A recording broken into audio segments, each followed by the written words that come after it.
ủ thiệt khăng khăng chứ mà nè thiệt không tức chăng à cái thai thiệt tức chăng chứ hạt tức à anh chứ không có nhau à anh này nè khai ấy mà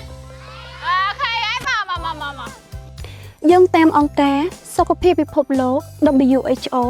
ការលង់ទឹកគឺជាឃាតករលេខរៀងទី3ដែលបណ្ដាលឲ្យកុមារអាយុចន្លោះពី5ដល់14ឆ្នាំស្លាប់ទូទាំងពិភពលោក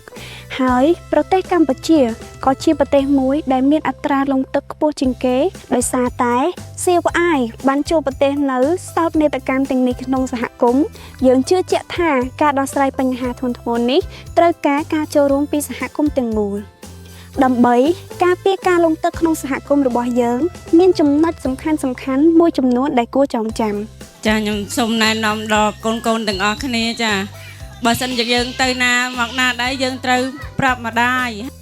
កុមារមិនគួរលេងទឹកតែម្នាក់ឯងឡើយពួកគេ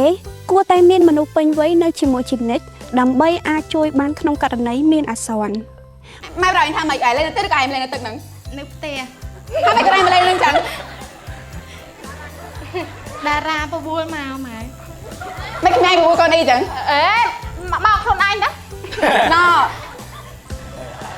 ក៏ខ្លួនអញទៀតណាឯងប្រសិនបើអ្នកធ្លាក់ទៅក្នុងទឹកសូមព្យាយាមធ្វើចិត្តឲ្យស្ងប់ដកដង្ហើមឲ្យបានល្អនិងរក្សាមាត់ឲ្យនៅលើផ្ទៃទឹកដោយធ្វើចលនាដៃនិងជើងយឺតដើម្បីអណ្ដែតខ្លួនប្រសិនបើមាននរណាម្នាក់កំពុងជួបគ្រោះថ្នាក់ក្នុងទឹកសូមប្រញាប់ធ្វើសកម្មភាពភ្លាមនិងបោះវត្ថុអ្វីមួយដែលពួកគេអាចចាប់តោងបានដើម្បីជួយសង្គ្រោះ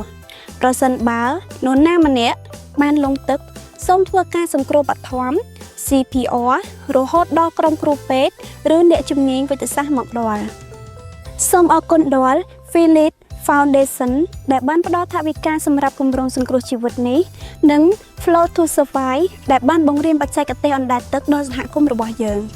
លើពីនេះទៅទៀតយើងខ្ញុំសូមថ្លែងអំណរគុណយ៉ាងជ្រាលជ្រៅដល់អង្គការល្ខោនគំនិតដែលបានណែនាំនិងគាំទ្រអ្នកហាត់ការរបស់យើងតាមរយៈដំណើរការនៃការបង្កើតការសម្ដែងការបង្កើតសាច់រឿងប្រកបដោយភាពច្នៃប្រឌិតការធ្វើតុក្កតា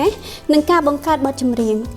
ព្រមទាំងបានណែនាំសហគមន៍ក្នុងការពិភាក្សាអំពីវិធីដោះស្រាយបញ្ហាសំខាន់នេះជាចុងក្រោយយើងខ្ញុំសូមថ្លែងអំណរគុណដល់សាខាកាកបាទក្រហមកម្ពុជាខេត្តបាត់ដំបងដែលបានផ្ដល់ការណែនាំអំពីការសង្គ្រោះបឋមដោយការធ្វើ CPR